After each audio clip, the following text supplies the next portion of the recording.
All right, pre-cal. So we got some questions for some that were submitted for tutoring, specifically on to do a few examples of doing Descartes' rule of signs with polynomials and what it's used for. So I'm just going to do probably 2 or 3 examples here, just to again highlight how to do Descartes' rule of signs and again its uses. As you're trying to do stuff with like solving polynomials. So I'm going to start off with our first one here. So I'm going to do the 7th minus 5th 3x to the 3rd plus.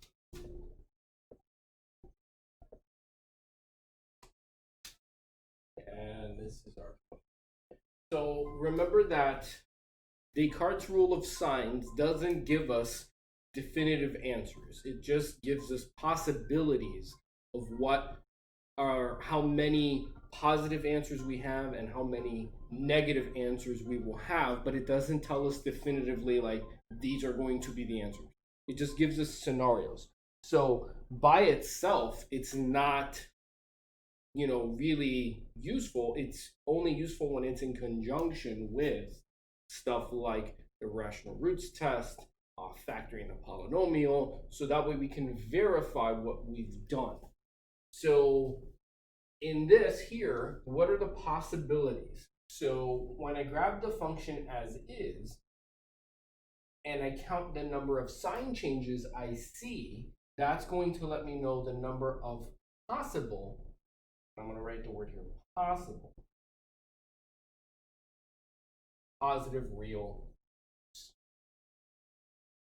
All right, so in order for us to do the sign changes, we want to make sure first that the polynomial is written in order. So in that case, we do have this is in order, it's in descending order.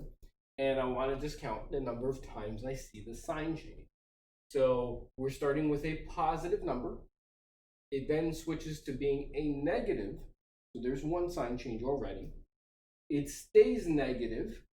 So still only one sign change has happened. And then it reverts back to being positive. So I have 2 sign changes. So that means I either have 2 or, and we reduce always by 2's. So either I have 2 or no positive real roots. So that's the possibilities for the positive real roots. Now again, why am I going by 2's? Because maybe there are imaginary answers, and imaginary answers always appear in pairs. They don't show up as, just one. They don't show up by themselves, they always show up in pairs. That's why we always are subtracting by 2. Okay, now, what about the negative real roots? So to analyze that, we need to look at f of negative x. So what I'm going to do is, and this we talked about in class, is when I look at the original polynomial, what we're going to do is we would plug in negative x and simplify. So what we're going to do is, a shortcut is anything that has an odd power, whatever it was before, it's changing its sign. So it was a positive before here, but since it's an odd power, it becomes negative now. Here, again, we see an odd power. It's negative now. It would turn positive. Here, we see an odd power. Negative now. It would turn positive. And then finally here, an odd. So it changes. So now, notice I'm not writing the terms again. I'm just only interested in the sign. So for my negative version of this polynomial, all of the signs have changed accordingly. If the powers were even, there would be no sign change. Okay, so now we'll just count again the number of sign changes. So I see one sign change here, stays the same, then changes again, so 2 sign changes.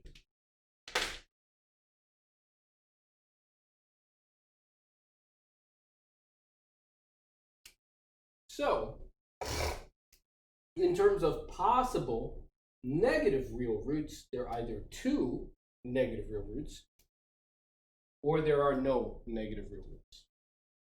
So again, by itself, not really giving us a whole lot of information. What I do know definitively is that even at its maximum, if there were 2 positive real roots and 2 negative real roots, how many answers are there supposed to be in total? 7. So if there's supposed to be 7 positive real roots, then at its most, if we have this 4, then that means 3 easy here. Then that means 3 of them would have to be complex or imaginary. But as I mentioned before, we can't have an odd number of imaginary roots. They always have to show up in pairs. So if you look here, you might go, well, that doesn't make a whole lot of sense because don't they show up in pairs? And you're right. And I did this one here for a reason. I just dove straight into doing the change of signs. But if you notice, there's supposed to be 7 here. If you notice, there was a greatest common factor that I could have done here to take this out. So when we're doing the sign changes, we want to make sure that we're accounting for, did I factor everything out? So in this case here, if I were to factor out that x, we see that they all have a common term of x, okay? I'm going to do that over here. It's not going to change this assessment, but it's now going to make a little bit more sense how I was talking about a moment ago. So let me factor out that x, and then we'll put it like this. So this would be 3x to the 6th minus 5x to the 4th minus 3 squared plus 5. So it's not going to change any of these numbers. But now you see, why didn't it make sense before? Oh, wait a minute. There is a root that we can already tell from the beginning. And that is one of these 7 roots is 0. So that's what's causing this to kind of like, wait a minute. Like I said a moment ago, how could we end up with 3 imaginary roots? Then you said they always show up in pairs. Yeah, because this 0 doesn't count for positive and it doesn't count for negative. So there's a 0, one of our 7 answers, and the remaining 6, what? Maybe 2 of them are positive, maybe 2 of them are negative, and then 2 of them are imaginary. Now it fits. The imaginary's always got to show up in multiples of 2 as pairs. Or maybe there are no positives, no negatives, and all 4 of the remaining roots are going to be imaginary. So we have 0, 4 imaginary roots, okay? So no positives, no negatives. Sorry, not 4, 6 imaginary roots. That could have happened. Or maybe what? 2 of them are positive, 1 of them is 0, and the remaining 4 are not negative, they're imaginary. So there's like a bunch of different scenarios I could write out here that would total 7. So an important thing with this example is that you see, and we talked about this in the other class, of 0 is not positive and it's not negative. So when you're doing this accounting of how many positive answers do I have, how many negative answers do I have, if 0 is an answer, that could cause some errors in your originally counting, like we were doing here when we counted, oh, there were 7 answers. That's why it was like looking weird because, oh, 0 is one of the answers already. So it's not positive or it's negative, it's passing through this and it's causing me to not think straight. So if there's a greatest common factor that we could do in the polynomial, I always like to do that first. It doesn't change your counting of the number of sign changes. It's just for when we're again checking our answers, does it make sense? What I'm saying. All right, let's do another one of these. I'm going to keep this here. We'll do this next one, hopefully with less sneezes. All right, so now let's go ahead and we'll look at our next one. So I have 5x to the fifth minus fourth minus 49 cubed plus 147 squared plus 72 minus 2. All right. So how many possible positive real roots are there? So we'll go through and we count our sign change. So again, before I start counting, is this in order? Yes, I see it's all in order.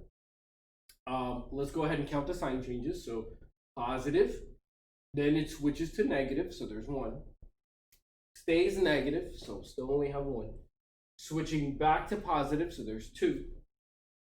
Stays positive, then switches back to negative, so there's total 3 sign changes. So there's either 3 positive real roots or 1 positive real root.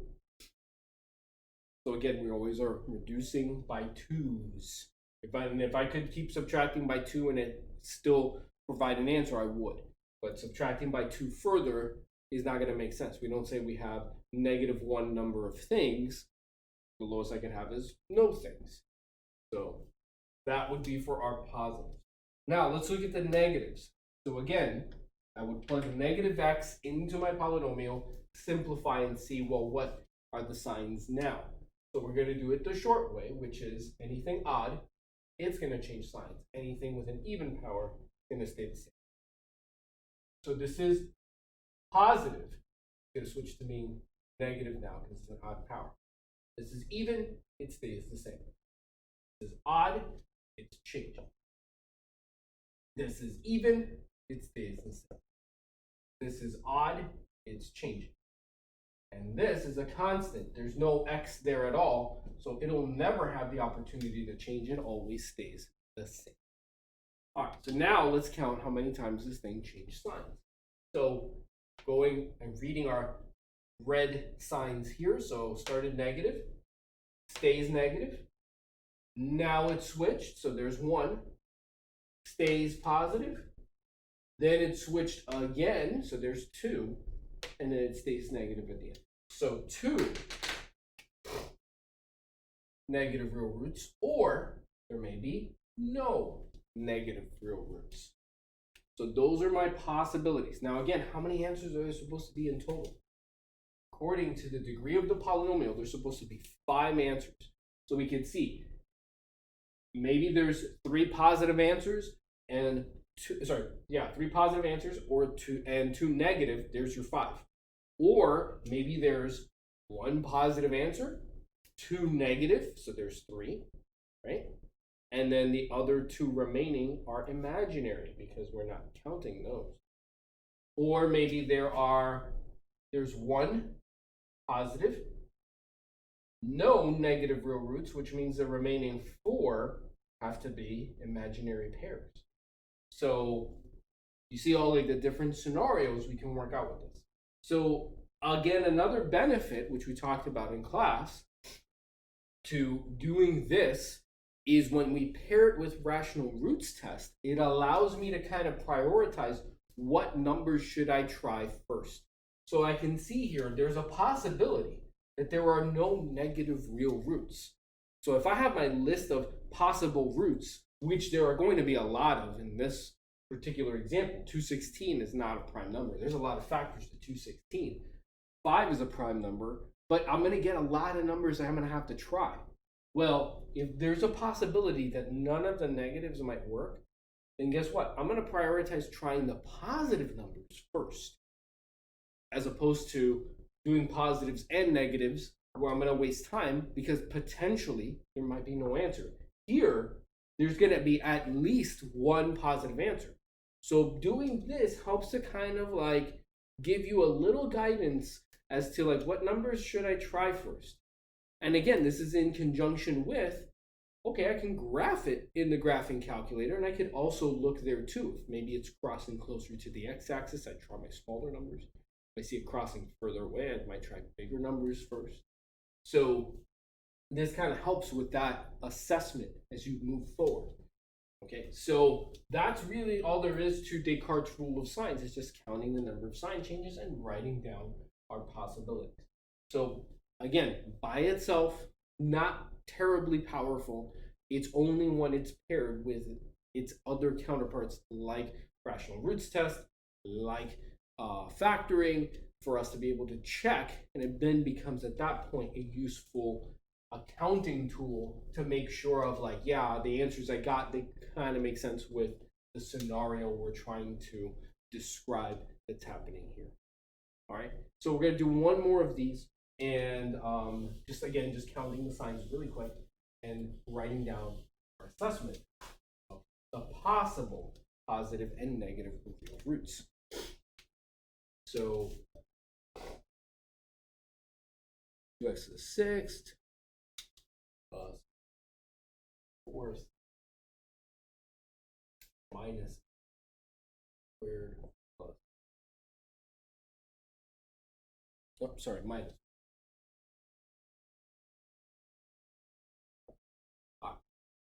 So now let's count. How many positive real roots are there? Possible. So I start here, and I see it's all in order, so we're good.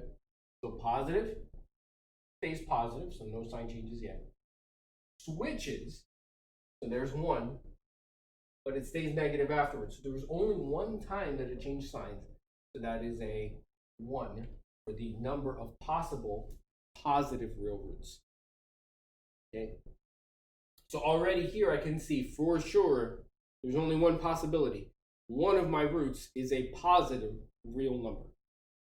What about negative real roots? So discussed, when it's a when it's an even root, it's going to keep the same sign it was before. So it's positive before, it's positive now. It's positive before, it's positive now. Let's say it's an even power, even power here, it's negative, it stays negative. And our constant always keeps its sign. So I see, well, none of the signs change. It's the same as it was before, meaning that our analysis is again going to be the same for the negative real roots. So for sure, we know there aren't like multiple possibilities like before. That's it. There's only going to be one negative real root and one positive real root. Well, how many answers are there supposed to be in total? 6. So what does that tell me? 2 of my answers, one of them has to be a positive real number, the other one has to be a negative real number, and then the other 4 that are remaining must be imaginary. So here, we really don't have, like in the first 2 examples, a bunch of like different scenarios that could happen. There's just this one scenario. You're gonna have one positive answer, one negative answer, and the other 4 are gonna be imaginary. There's no other thing that could happen. All right, so those are some sample questions with Descartes' Rule of Signs. And if you found this useful, again, hit a like on the video, subscribe to the channel, and I will see you guys on the next tutoring question.